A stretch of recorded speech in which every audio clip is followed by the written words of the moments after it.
Well, the opposite of joy, Donald Trump. Sorry. Donald Trump may have won the U.S. election, but he has lost Ellen DeGeneres and Portia De Rossi, her wife. The two have reportedly moved to England, and they plan to sell their California mansion. Why? Well, because Trump won.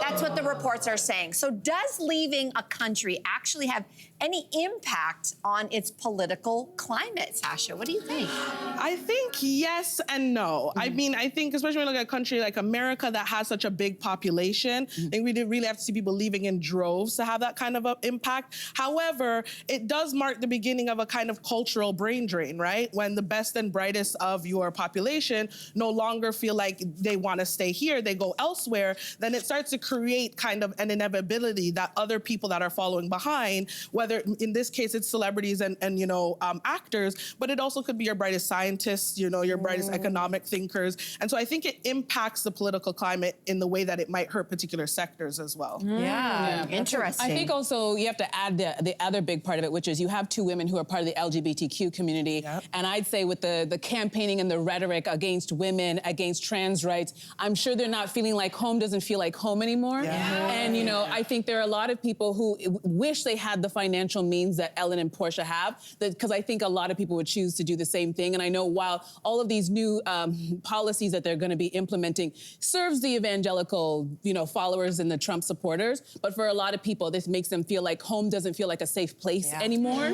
It's interesting. I'm wondering if they're leaving for that reason. I had the exact same thought, because I was like, do you leave when there's an actual tangible threat? Like when there's literally armies coming in, when there's a war starting? Or do you leave when there's a potential for violence? And I think right now it's that for the LGBTQ plus community, for women, for trans people, I think scientists. Maybe, but there is an actual threat. Like even though it's not maybe like guns coming in and tanks coming in, there's an actual threat to them.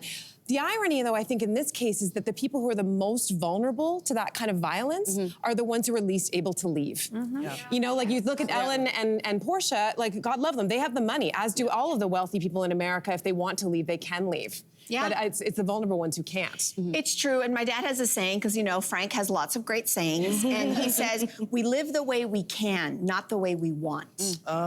And if you kind of sit with that, they can leave, they want to leave, so they leave. And I don't blame them. I think if you can afford your peace of mind and safety, that's great. What I am sad for are the most vulnerable people who cannot and will perhaps be impacted the most by a lot of these policies that seem like they're going to be coming in come January.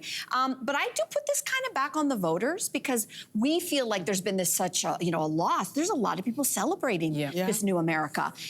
Trump won 74 million votes, 76 million votes. But I will say 74 million voted for Harris. So to me, there is still, let's call it about half and half of the country that if you decide to leave, there's that saying, be the change that you want to see. So even though a lot of people feel defeated, I think it's time to rest. I think it's time to regroup.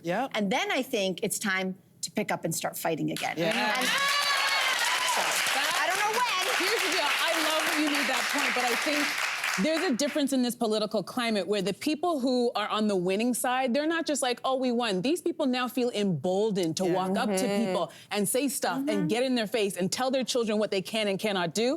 And I think that's the part that's making people think, let's get the hell out of here. Hey, you, come a bit closer. We've got so many more must-see interviews, spicy debates, lifestyle tips, and pop culture moments. So subscribe to our channel by tapping the logo below and don't miss out.